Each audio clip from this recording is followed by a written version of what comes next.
One other question I wanted to pursue about the interrogation of Abu Zubaydah. There was obviously considerable conflict between one side that was achieving significant actionable information. I mean, so significant that when the Jose Padilla information became available, as I recall, the Attorney General of the United States had a press conference in Moscow to trumpet it. And the other method, which was producing a shutdown, if you will, on the part of the detainee. And it has been often cast as the difference between the trained professionals of the CIA versus the amateurish military interrogators, teenagers who need the Army Field Manual sort of for their training wheels, and law enforcement investigators who are constrained by Miranda and other things and therefore can't be serious interrogators. It strikes me from your description that two elements of that framing of the issue are wrong. First of all, seems very well that military and law enforcement investigators are actually the trained professionals. You refer to the other group as amateurish Hollywood type. And the second is that the division wasn't between the CIA and the FBI. You had CIA professionals who were with you and wanted to continue, and on the other side of the equation was a private contractor who was not even a government employee. Could you comment on those observations?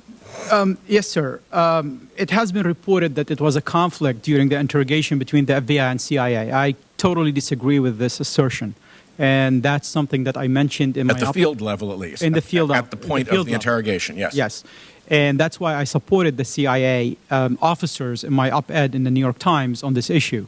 They were 100% supportive. Actually, the chief psychologist of the CIA, forensic psychologist, objected to these techniques, and he even left the location before I did. Their top interrogator was 100%, I think, in sync with our view, with the FBI view, because he's a professional interrogator.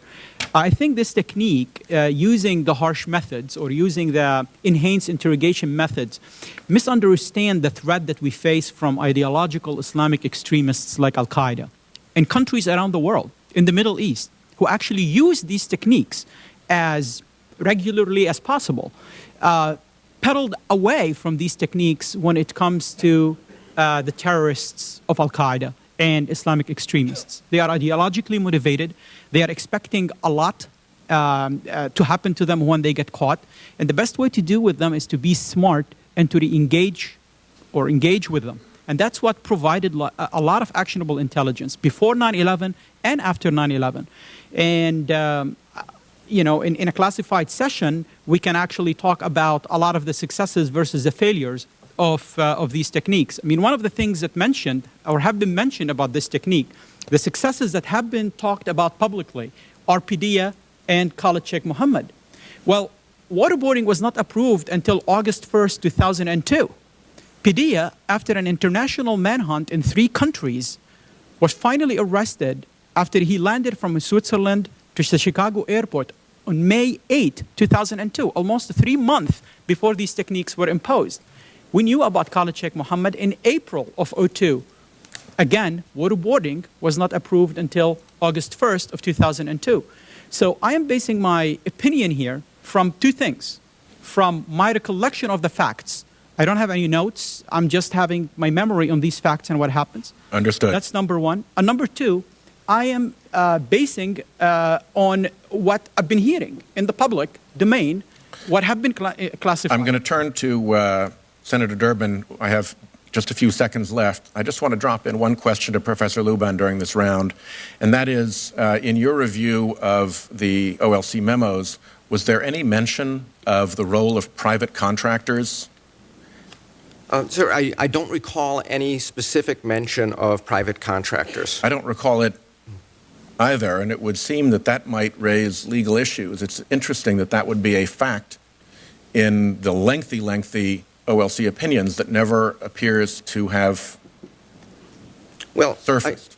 I agree, Senator, and I should add that I was also very troubled by the chronology that Mr. Soufan just mentioned, because when Mr. Bradbury was writing the opinion and wrote that the capture of Jose Padilla resulted from enhanced interrogation techniques, that was already public information that Padilla had been captured in May, and the techniques weren't approved until August. So the legal opinion that he wrote stipulates something that was common public knowledge to be untrue.